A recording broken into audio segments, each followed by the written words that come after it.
You're listening to the Rainmaking Podcast, hosted by high-stakes headhunter, author, and professional speaker, Scott Love. You're listening to the Rainmaking Podcast, and my name is Scott Love. Thanks so much for joining me on the show today. Our topic for today is navigating your career with clarity, courage, and confidence. Everybody listening to the show can benefit from this, especially if you're at an inflection point in your life and you're trying to make decisions about where you should go in your career. Our guest is Amy Malo. Amy is a professional certified coach that helps professionals in transition and in other areas.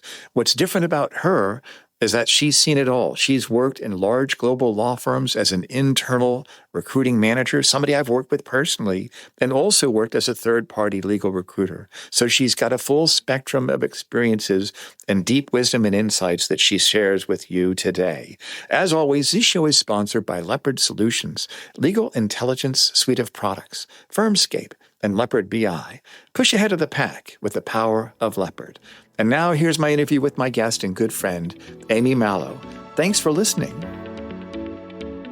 Hey, this is Scott Love with the Rainmaking Podcast. Our special guest today is a good friend of mine, Amy Malo, and we're talking about navigating your career with clarity, courage, and confidence. Amy, thanks for joining us on the show today. My pleasure. I'm glad to be here. Yes, so let me start from this perspective. And as people know, you've got really good credentials and depth of experience in this area. What do you think the big pitfalls are that people have made that you've seen and how they've managed their career? Let's just kind of start with that.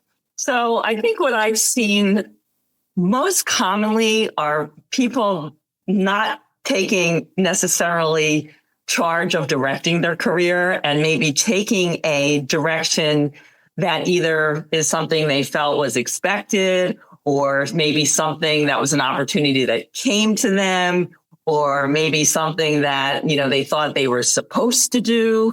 And so what I find, and sometimes that works out great, and it may work out for a while, and then people start reflecting on whether it actually does align with their current values, priorities, and goals. Right. So give me an example. When you say they thought they were supposed to do it, they felt it was expected of them, what do you mean by that exactly? So when I talk to some people, for example, a client that may have felt family pressure, and so they went and joined a big firm. They were first gen. They felt that was expected to do that when their real passion was doing another area of law that may not have commanded the same amount of compensation, right? Because it might have been a lower rate type of a practice like education law or somewhere that really fulfilled their passion and their background, but they felt pressure to meet expectations of family or societal. Yeah, that's interesting.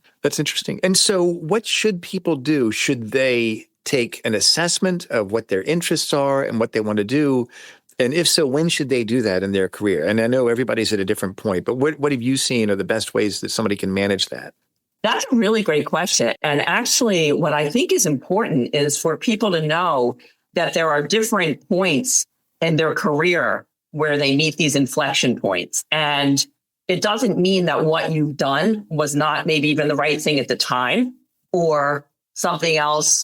So there's nothing wrong with doing these assessments at different points in your life when your values change, your priority changes, your lifestyle changes, right? And so that's where I think doing assessments at various points in your career. And what I usually like to do with my clients is to kind of give them, this is when they're at this inflection point, is to give them a comprehensive assessment where we really look at, their core values, their key skills and the expertise, their ideal work environment, looking at the must-haves, the don't want to haves, and the nice to haves, and then the potential barriers and challenges. And then we come up with an action plan. And I also like to have them take this time to see what they've been able to fulfill and achieve in their current role, where they still see they could continue to develop or apply skills, strengths, values that they haven't. And then we align that new direction with that as sort of the North Star. Yeah, it sounds like you're writing a business plan, Amy. Exactly. Yeah. How about that? What if we thought of this as a business plan, a career plan, like a business plan, right? Very much so, because you're looking at what you've done and where you're going to go. Yeah, right. So you mentioned inflection points. How would you define that? What exactly is an inflection point? So I think an inflection point is where you start feeling inconsistent with where you are. You start getting that little voice telling you, I'm having a little anxiety here. Something's not feeling consistent.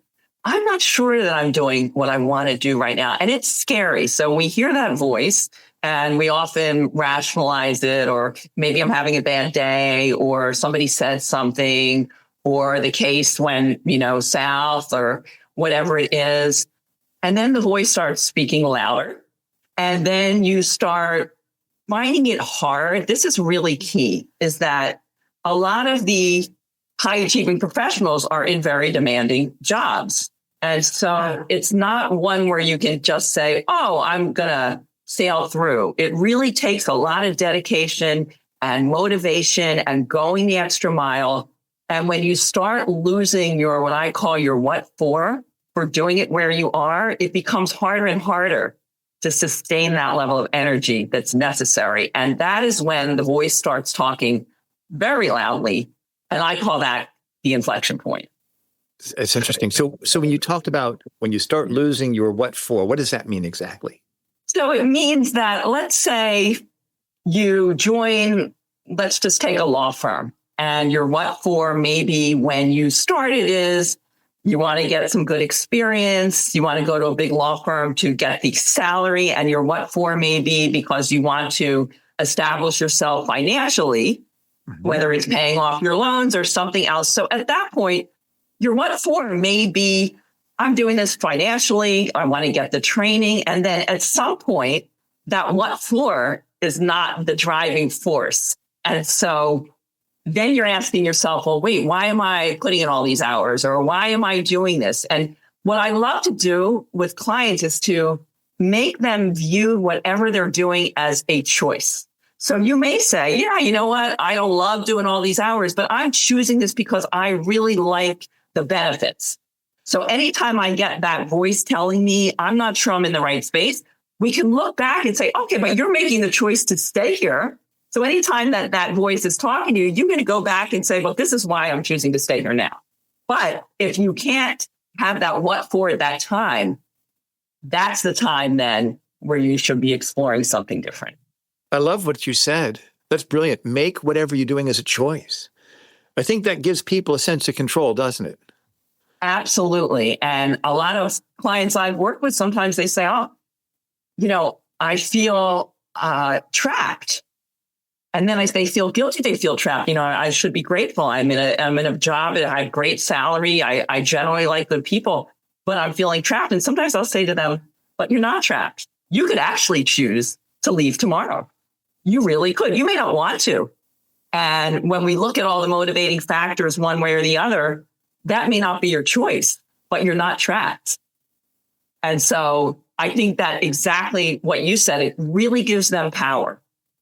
And they can view it in a different way rather than as passively accepting something, as actively choosing something. That's right. They have agency. They can control it. I love that. I think that makes life less stressful when you feel like you're choosing it. And we can't control everything, but we can control how we respond to certain things. And especially in careers, when people are going through change, for example, with all the government layoffs, that's catastrophic. That's adding a lot of stress. And people, I think, by looking at, okay, how can I take this as a choice in terms of what I do now, in terms of how I respond and what action steps I take? So I find that that's your advice is really insightful and helpful, Amy. Let me ask you this about other inflection points. Could an inflection point be when a firm merges with another firm, or a firm shuts down an office, or even personally, you have a kid that leaves home, things like that? What have you seen in that regard? Yes, absolutely. And what I see then is sometimes what I was focusing on is the internal messaging you're getting, but sometimes there are external circumstances that cause people to have another inflection point. Maybe the leadership at your firm has changed and you're not exactly sure you're in line with the direction. Maybe the firm has merged and you're not exactly sure how your practice, and I'm going, analogizing this to the legal field, you're not sure how your practice is going to continue to thrive, whether there's going to be more conflicts, whether there's going to be more competition. So that might be a catalyst. There could be an outside circumstance that's a catalyst. Or to your point, it's a life change. And that goes back to maybe your priorities have changed. At some point, your priority may have been to have a different type of lifestyle, but maybe with some freedom, you can look at things differently and expand your horizon. So absolutely. And I think when we get those outside circumstances, and to your point, sometimes we don't choose those circumstances, but we do choose how we then decide to go forward from there. That's right. Have you seen someone where they've gone through, let's call it a catastrophic situation, a firm shuts down an office? What did you see that they did to where they actually were able to use that to their benefit and come out on top? Tell me about that. What have you seen in that way, Amy? Yes. So I've seen a couple different things where, let's say, the firm was shutting down and then there was an opportunity to either go with, a group or to go explore other options. And again, that is the point of inflection where you then say, what's best for me now? Do I stay with this group that I've known? Do I go with a better opportunity? Do I try to go with the group and see if that's going to work? So I do see some of things that happen with that. Or we also see sometimes where firms may decide to deprioritize a certain practice group. And then they say, I'm not sure right now that I'm going to get the support that I've traditionally had. So that is then an inflection point to say, okay, I may love the people and all this, but I'm not sure that my practice is going to be best supported here anymore. So that again is another inflection point of exploring other things that might present a platform that would be of better value to you at that point in time. Right. That's great advice, Amy. So let's say you're coaching someone and they've made a decision that they need to leave their law firm and they don't want to go in-house and they want to go to another law firm. How would you coach them to make the decision of which firm is the best option for them? So first, we would want to look at what their priorities are and what their reasons are for considering the move. So what we want to do then is see maybe again where they're not getting what they need to thrive and move forward where they are, so that we can really identify what are those critical key areas that we should be focusing on going forward. Then it's also an excellent time to look at the type of environment they want to go into. And this is where we do the must-haves, the nice-to-have, and the don't wants.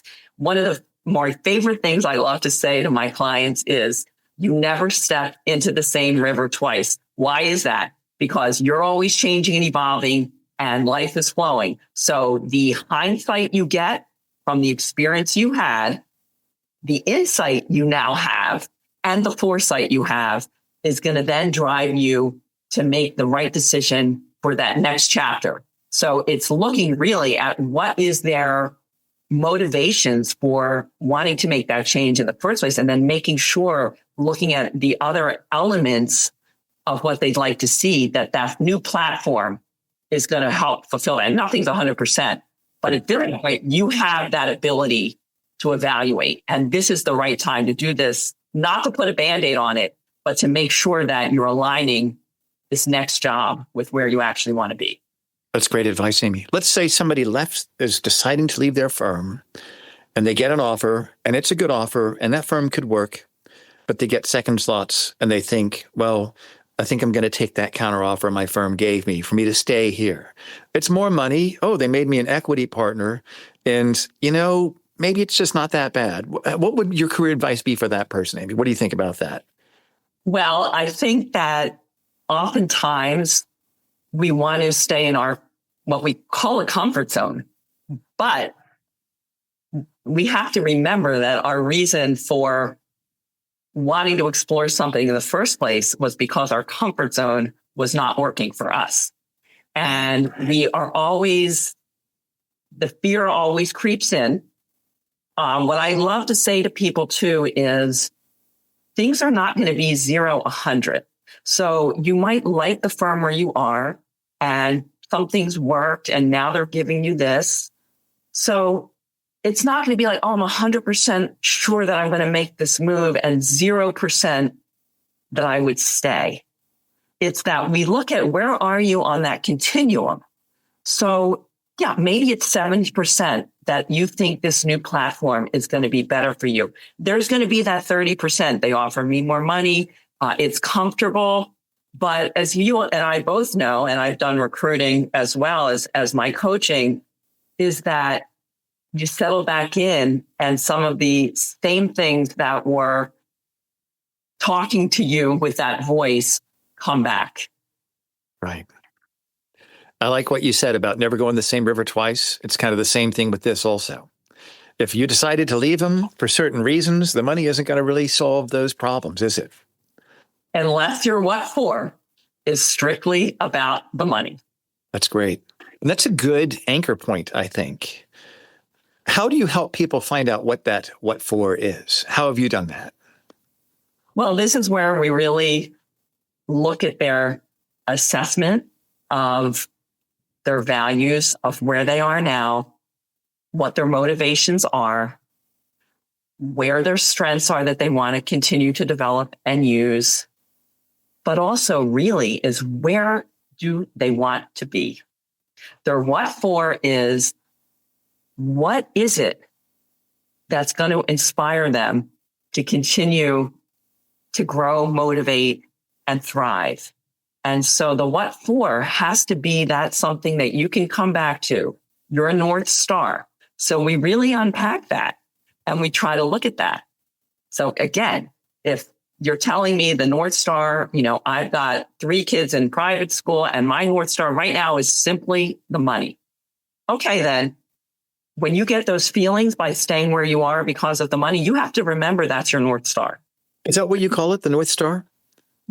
I like to call it a North Star because I like it to be what people's guiding light is. Yeah. So that they know what it is that's keeping them thriving, motivated, and fulfilled. Amy, I think you've just nailed it on the head here, articulating it in a way that I'd never heard it expressed before. And I think it's brilliant. That North Star, the what for.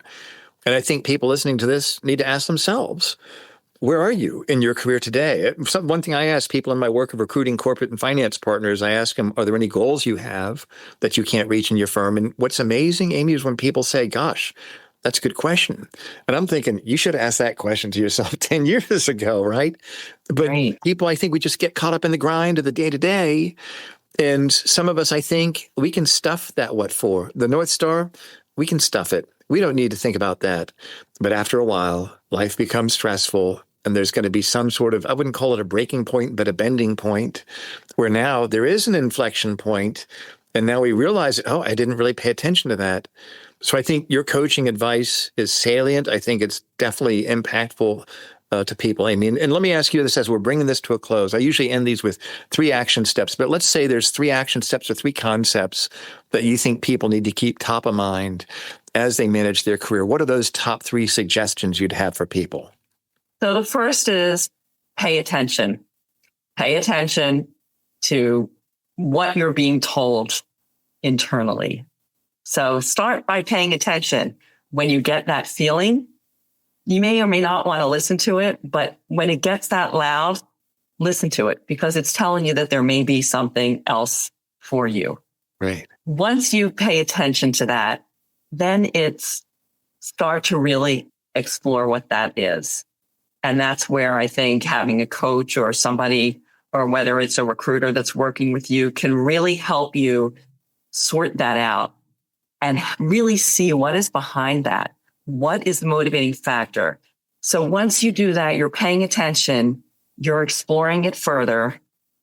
Once you identify that and you can explore it, then you put together an action plan to help, what I want to say, respond to all of that you just uncovered. And then the last thing I'm going to say, and this is my favorite book, there's always going to be fear and change. There's always going to be discomfort in change. But the book by Susan Jeffers, Feel the Fear and Do It Anyway, because if we let the fear stop us, we're letting it prevent us from a more joyful and fulfilling career and life. Amy, that's brilliant. I want to thank you for sharing that and just going deep on our show today. I know everybody listening to this, everybody can benefit from the advice you've shared. And so tell us about what you do. What are your offerings? What are your services? What do you have that you'd like for people to know about? And we'll certainly include all of the links in the show notes. So no matter where you hear this show, go to the show notes and you'll be able to connect with Amy directly. So thank you, Scott, for this opportunity. So I'm a credentialed coach with the International Coaching Federation and had, as you know, a lot of experience primarily in the legal field, working with lawyers and legal professionals, whether that would be COOs, CFOs, professional development. So I work with people throughout primarily the legal field, and I help them navigate their careers with clarity, courage, and confidence. And the areas that I focus on are career exploration and transitions. So if people are thinking about a move, or they may have been asked, to be starting to look elsewhere, I help them work through that. Performance maximization, whether, if they're in their current job and they want a little help in confidence building, communication, business development, leadership development, navigating a difficult situation or a challenge or a complex situation at work, transitioning to the next level, right? If let's say they're an associate going to a senior associate, they're a junior partner, and now they're starting to take on other types of responsibilities. And then the other place I really support people is when people are making lateral moves. And sometimes firms have wonderful integration teams and support, but oftentimes when people are making a move, they can use some additional support in how to navigate culture, time management, and building internal, external relationships, all of that comes with it. That's great, Amy. Thank you so much for being on the show. And I'd love to have you on the show here in the future as a guest again. And I really do appreciate you sharing this wisdom with us today, Amy. Thank you, Scott. Thank you for the opportunity. Thank you for listening to the Rainmaking Podcast. For more information about our recruiting services for international law firms, visit our website at attorneysearchgroup.com. To inquire about having Scott speak at your next convention, conference, sales meeting, or executive retreat, visit therainmakingpodcast.com.